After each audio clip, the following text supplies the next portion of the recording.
Olá, pessoal. Hoje vamos discutir os tributos que os municípios podem instituir, que são apenas 3 tributos, que são o IPTU, o ITBI e o ISS.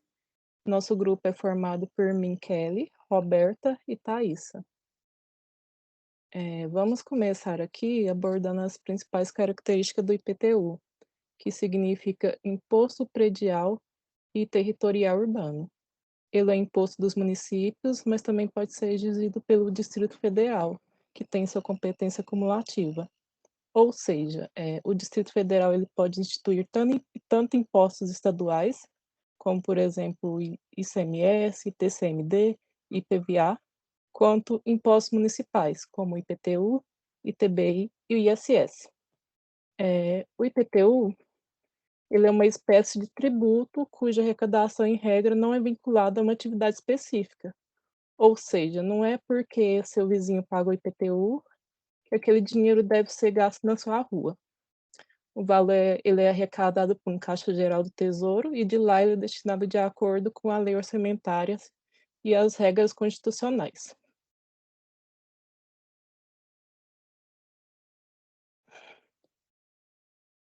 Ele é imposto que incide sobre uma manifestação do patrimônio de sujeito passivo e a própria Constituição Federal define o fato gerador do IPTU como propriedade predial e territorial urbana. Já o Código Tributário Nacional, o CTN, ele diz: imposto de competência dos municípios sobre propriedade predial e território urbana, que tem como fato gerador a propriedade e o domínio útil ou posse do imóvel por natureza ou por extensão física.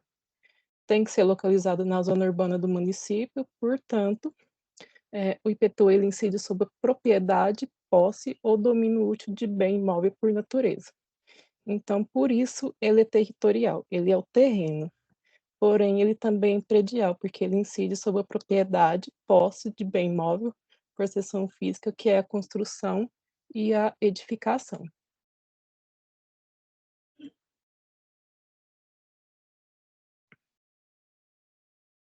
O IPTU, ele incide sobre a construção e o terreno, enquanto o ITR, o Imposto sobre a Propriedade Territorial Urbana, é de competência da União, ele é apenas territorial e tem como fato gerador a propriedade e o domínio útil, ou a posse do imóvel.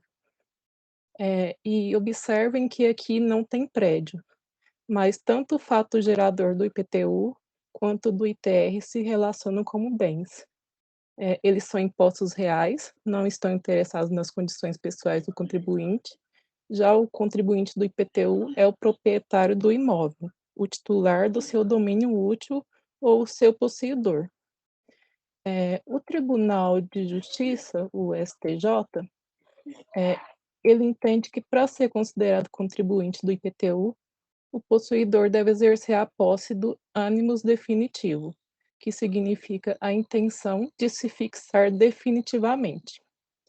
Assim, não pode ser considerado contribuinte o locatório ou o comodatório do imóvel. O contribuinte do IPTU é o proprietário do imóvel, o titular do domínio útil ou seu possuidor. E o CTN dá essas opções, mas quem decide é a lei municipal. Cabe à legislação municipal estabelecer o sujeito passivo do IPTU. Agora nós temos que identificar zona urbana. O CTN ele estabelece que para efeitos do imposto, entende-se como zona urbana definida em lei municipal, observando o requisito mínimo da existência de melhoramentos indicados por pelo menos 2 dos incisos seguintes. Construídos ou mantidos pelo poder público, a área urbana tem que ser edificada em lei municipal e, muito importante, deve conter, no mínimo, 2 melhoramentos construídos ou mantidos pelo poder público. E que melhoramentos são esses? Nós temos 5 incisos, mas para ser considerada zona urbana, exige apenas 2 desses itens, que é meio-fio ou calçamento, um ou outro, e canalização de águas pluviais. Abastecimento é um item e sistema de esgoto sanitário é outro item. Inciso 4, que é o rede de iluminações públicas com ou sem posteamento para distribuição domiciliar. E observem que aqui há a possibilidade de não ter posteamento. Escola primária ou posto de saúde a uma distância máxima de 3 quilômetros do imóvel. Agora que nós já sabemos diferenciar uma zona da outra, vem a conclusão precipitada que todo mundo pensa. Ah, então na zona urbana cobra IPTU e na zona rural ITR. Bom, podemos dizer que sim, porém tem exceção, porque de acordo com a lei municipal, pode considerar zonas urbanas as áreas urbanizáveis ou de expansão urbana. Loteamentos aprovados pelos órgãos competentes destinados à habitação e aos comércios, mesmo que localizados fora das zonas definidas. A lei municipal ela pode pegar mesmo áreas rurais, quando consideradas urbanizáveis, e equiparar à zona urbana. Isso quando a área for destinada a loteamento de habitações industriais ou de comércio. Portanto, a possibilidade de se cobrar IPTU de um imóvel em zona rural, nesse caso, não se exige nenhum melhoramento do parágrafo anterior.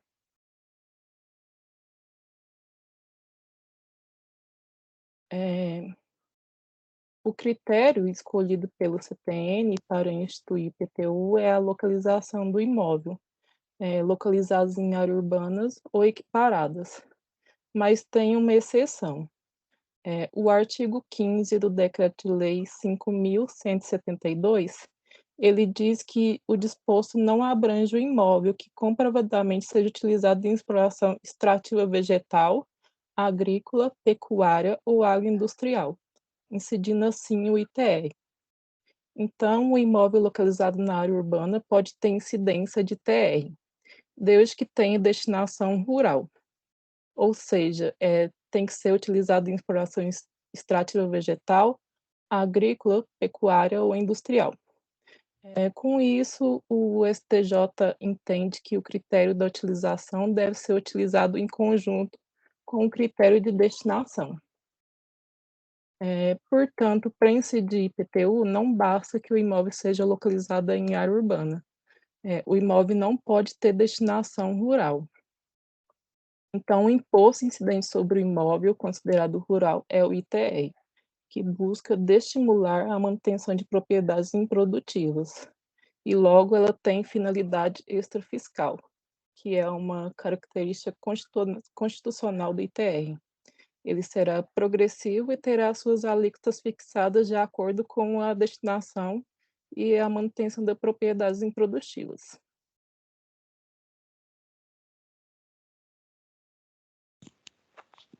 Por outro lado, o IPTU ele possui um caráter predominante fiscal e sua principal função é arrecadar, mas também tem algo de extrafiscal nele.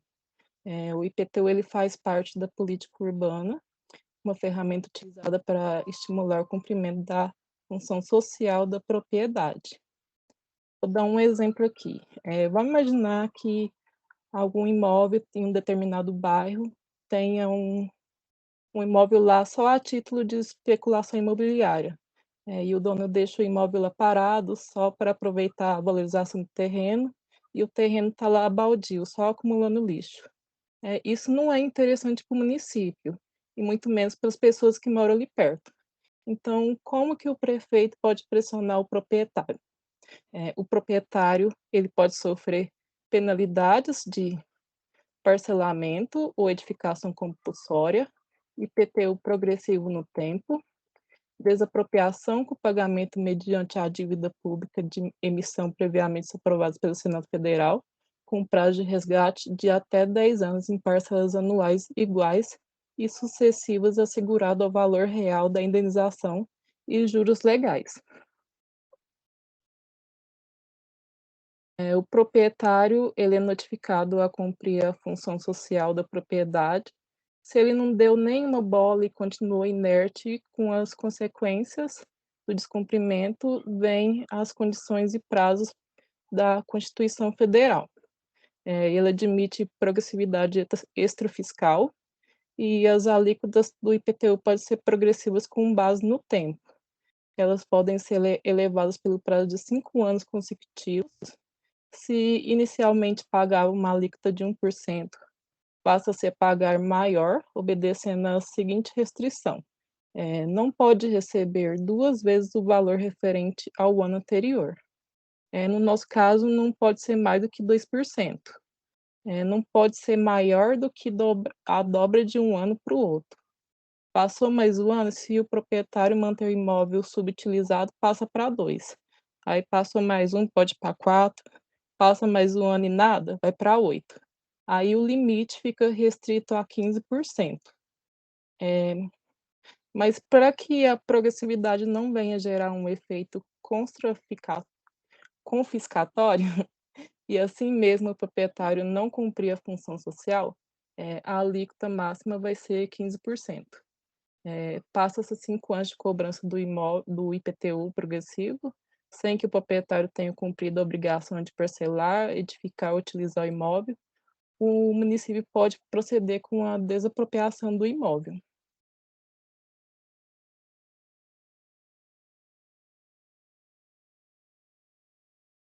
A progressividade no tempo tem como advento a Emenda Constitucional 29 de 2000 da Carta Magna, que admite que o IPTU poderá ser progressivo em razão do valor do imóvel e ter alíquotas diferentes de acordo com a localização. E o uso do IPTU pode ter vários tipos de alíquotas. Nesse inciso, não se trata de progressividade.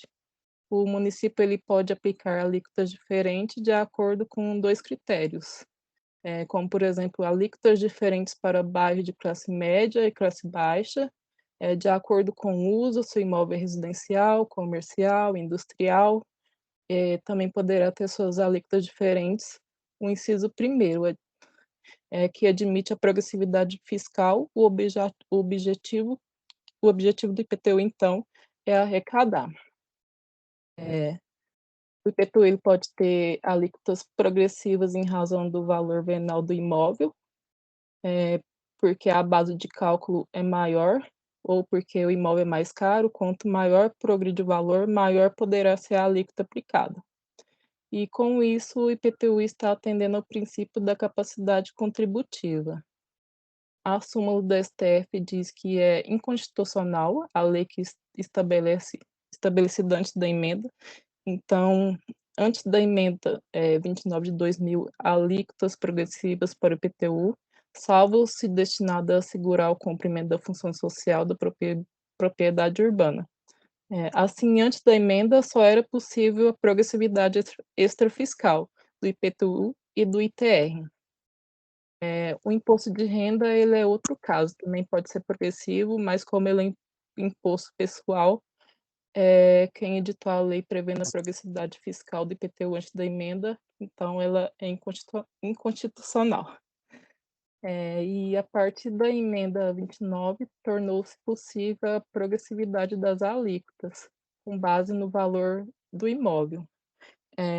Então, é possível que municípios cobrem alíquotas maiores para imóveis urbanos mais caros, mas não em função do número de imóveis do contribuinte, que é inconstitucional. A fixação de adicional progressivo do IPTU é em função do número de imóveis do contribuinte. Não pode cobrar mais quem tem mais imóveis, mas ele pode cobrar menos de quem tem apenas um.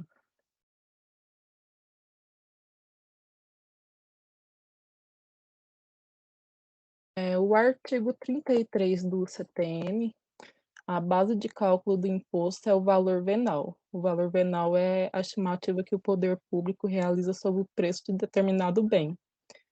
Esse valor ele é estabelecido pelo próprio município e depende de alguns parâmetros, como padrão residencial, área do terreno, ou edificação, a conservação do imóvel.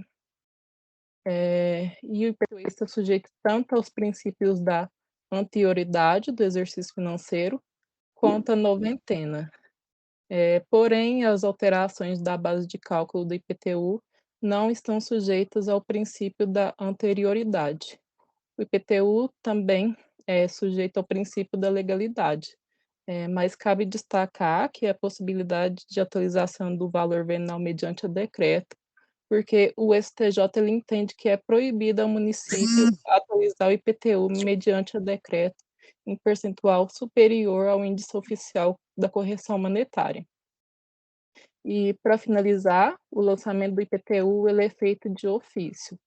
Então, o sujeito passivo não participa.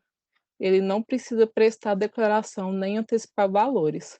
O lançamento ele é efetuado de acordo com a base de dados da administração e ele é notificado do lançamento. Então, é feita a própria remessa do carnê e o contribuinte já é notificado com o lançamento do envio do carnê, o seu endereço.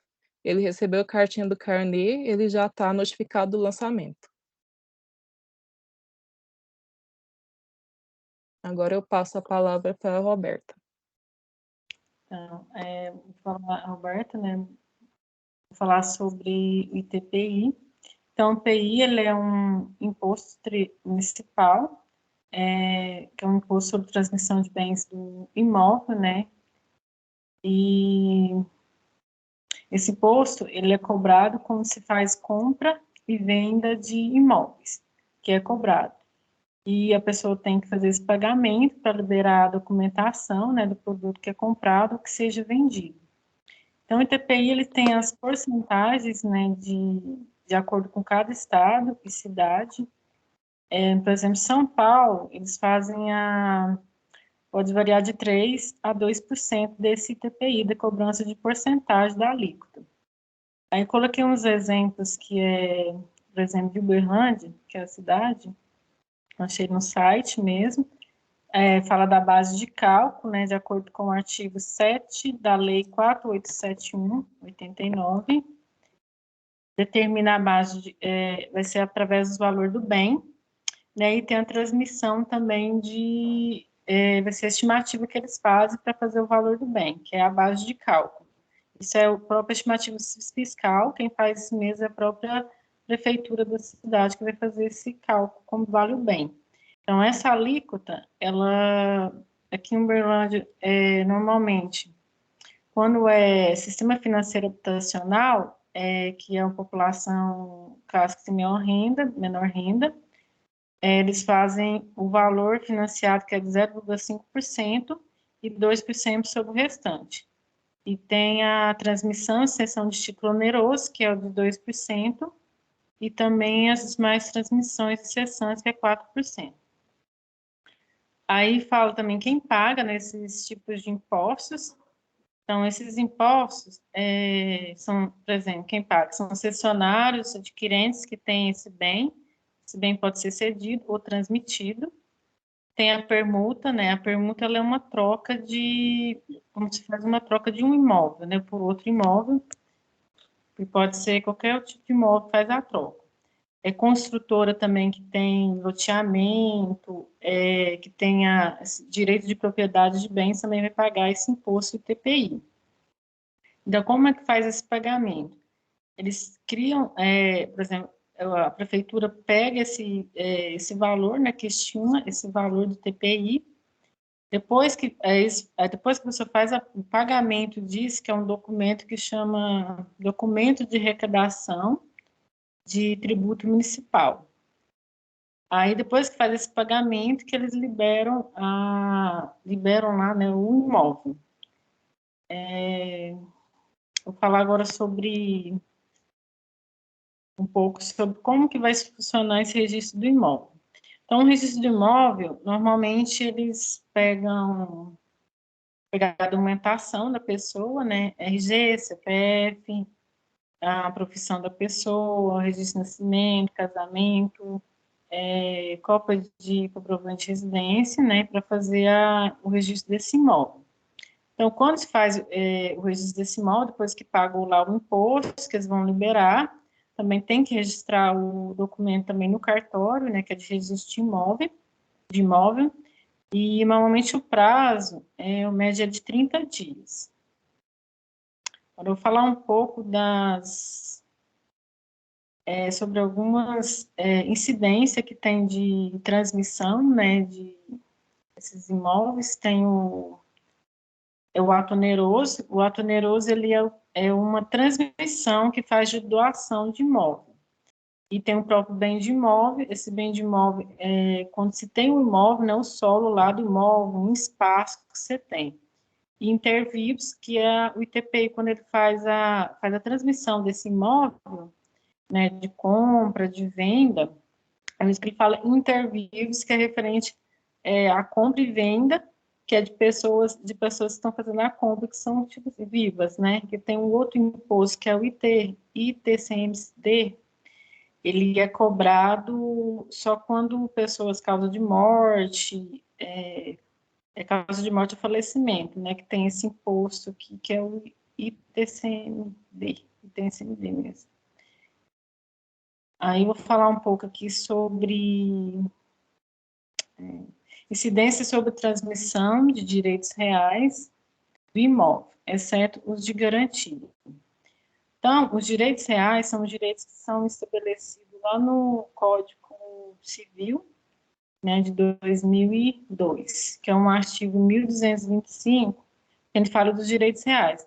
Então, primeiro tem direito à propriedade, direito à superfície, a servidões, usufruto, uso e habitação, direito de promitente, comprador de imóvel e concessão de uso especial de moradia.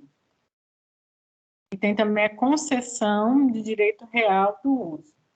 Então, os direitos reais, o direito de garantia, ele não vai entrar nos tributos de TPI, que é os penhor, hipoteca e anticrés. Eles não entram como tributação de TPI. Aí tem os artigos aqui agora, que é perfil constitucional, que é imunidade. Imunidade é frente ao TPI que não paga, né? No caso, ITPI. Tem uma Constituição de 1988, que é o artigo 156, então ele fala que o que não incide sobre TPI, o que não paga TPI, que são transmissão de bens de direitos incorporados ao patrimônio de pessoas jurídicas em relação de capital. Empresa que faz fusão, incorporação, cisão, então esses eles não vão cobrar em TPI não vai ser cobrado, vão ficar imunes. E tem o CTN, que é o Código Nacional também, que é um outro artigo 37, inciso 1. Ele fala sobre considerar característica da atividade, que é 50% da receita operacional da pessoa jurídica. Então, 2 anos anteriores ou 2 anos subsequentes da aquisição. Decorrência dessas transações. Então, fala aqui que incide sobre TPI, sobre, por exemplo, vendas de ações. Vendas de ações, elas não vão entrar dentro da cobrança de TPI, que vai ser imune. Então, ações de sociedade imobiliária, então, não entra como cobrança de tributo, de TPI. E tem também os créditos pessoal, que é de TPI, tem como sujeito ativo, né, que é um imposto previsto no inciso 2 de TPI, isso vai ser de acordo com a competência do município, a situação do bem que tem. E no sujeito passivo, a gente tem o artigo 42, que fala do contribuinte do imposto, que é qualquer uma das partes faz essa operação tributada.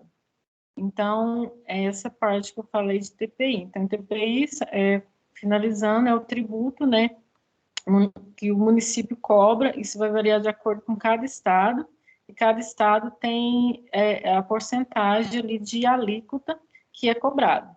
Então, isso pode variar de estado para estado, a porcentagem que é cobrada, e eles fazem avaliação também, avaliação de acordo com o imóvel da pessoa, né, que é avaliado, que fala o valor venal, né, que é o valor do imóvel que eles fazem de acordo. Aí é só isso. Agora eu vou passar para Thaís.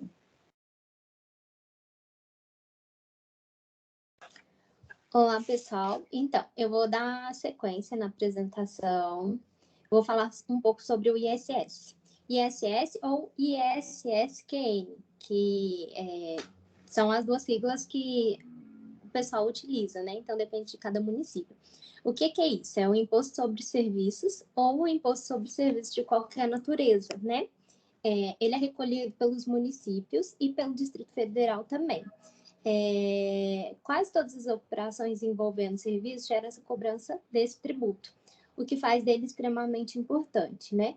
Seus valores recolhidos são destinados aos cofres públicos das prefeituras, já que se trata de um imposto de competência dos municípios e do Distrito Federal também. Eu vou falar sobre quem precisa pagar, né, o ISS. A maior parte das empresas que prestam serviço deve recolher esse tributo, mas existem algumas exceções também. Eu coloquei sobre a Lei Complementar 116/2003, que fala das empresas, né, que tem que recolher esse imposto. É uma lista bem extensa dessas empresas. Eu preferi não colocar aqui, mas a gente vai falar sobre as modalidades de tributação. Normalmente, são 3 modalidades de tributação, que é o Simples Nacional, o MEI, os autônomos e as demais empresas. Eu vou explicar sobre cada uma delas, como que é feita a tributação e tudo mais. Começando pelo Simples Nacional. O Simples Nacional, as empresas optantes pelo Simples, né? O recolhimento ele é feito junto ao DAS, que é o Documento de Arrecadação do Simples Nacional. Tem uma alíquota única, que é calculada com base na receita anual, mas existe também uma exceção. Em caso de imposto retido na fonte, quem deve efetuar o pagamento do recolhimento do ISS é o tomador do serviço ao invés do prestador de serviço. Essa é a exceção no Simples Nacional. O outro que eu comentei também é o MEI, que é o microempreendedor individual, né? O MEI ele tem obrigatoriedade de pagar esse imposto. A vantagem dele é que o valor já está inserido na taxa que a pessoa jurídica paga mensalmente. Eu até fiz uma pesquisa para ver quais são os valores, qual o valor que é esse, mas depende também de cada município. Ou seja, tem uma cota fixa, né? Mas não tem necessidade os MEIs, né? O microempreendedor individual, de se preocupar com o cálculo, que pode ser diferente de cada município. Os autônomos agora. O autônomo que presta serviço em casos esporádicos, ele só precisa pagar o ISS quando o mesmo for feito, né? Quando assim fizer. O profissional, ele já consegue recolher o valor devido quando emite a nota fiscal de prestação de serviços na prefeitura. Cada município, na maioria das cidades, tem um site, né, que ele consegue emitir essa nota fiscal. Então, no caso dos autônomos, é feito na nota fiscal que é emitida pela prefeitura de cada cidade, né? Agora, eu vou falar como que é calculado o ISS. Desculpa. Das demais empresas também que eu comentei. As empresas que não optam pelo regime tributário do Simples, ou seja, aquelas que optam pelo lucro real ou pelo lucro presumido, elas devem pagar o ISS individualmente em cada serviço que é prestado. É importante ressaltar que cada município possui suas regras, né, de pagamento do ISS, por isso é importante avaliar e conhecer a legislação municipal, onde estiver.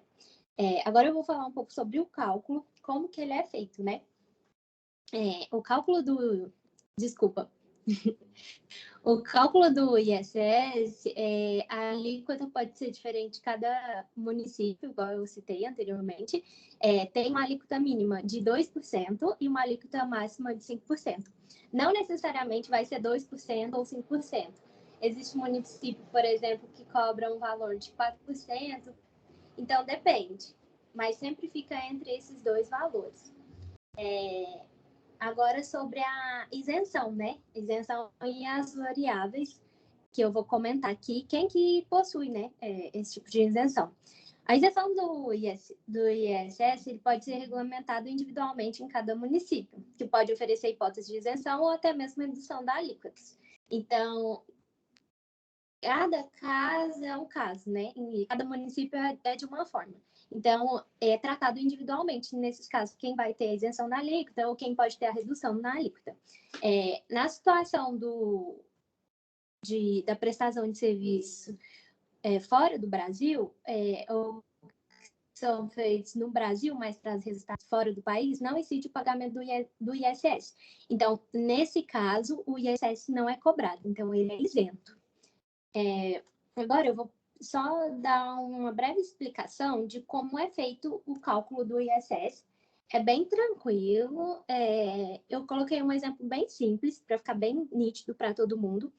Então, é assim, ó, se um serviço custa R$1.000 e para isso a alíquota incidida é de 5%, o valor recolhido será de R$50, uma vez que o cálculo seria, que é o valor de R$1.000, né, multiplicado pelo 5%, que dá os R$50. Ou seja, para esse serviço, R$50 devem ser recolhidos ao município. É bem simples mesmo na prática. E as consequências, né, de não recolher o ISS. Quando a empresa deixa de cumprir uma obrigatoriedade fiscal, existe a multa, né? Tem as penalidades e tudo mais. A primeira é a aplicação da multa, que é prevista na legislação, incide sobre o valor não pago e os juros e mora. Além disso, o município pode entrar com uma execução fiscal, né, contra a empresa, e aí pode resultar em penhora de bens e de valores depositados em contas bancárias, além de despesas decorrentes com o processo. Então, assim, é uma coisa bem séria quando não recolhe o ISS, porque pode resultar em multas e também na penhora de bens, igual eu informei anteriormente. E no mais, pessoal, é isso. A gente agradece a atenção de todo mundo, espero que tenham gostado. E qualquer dúvida, a gente está à disposição na sala de aula para tirar a dúvida de vocês.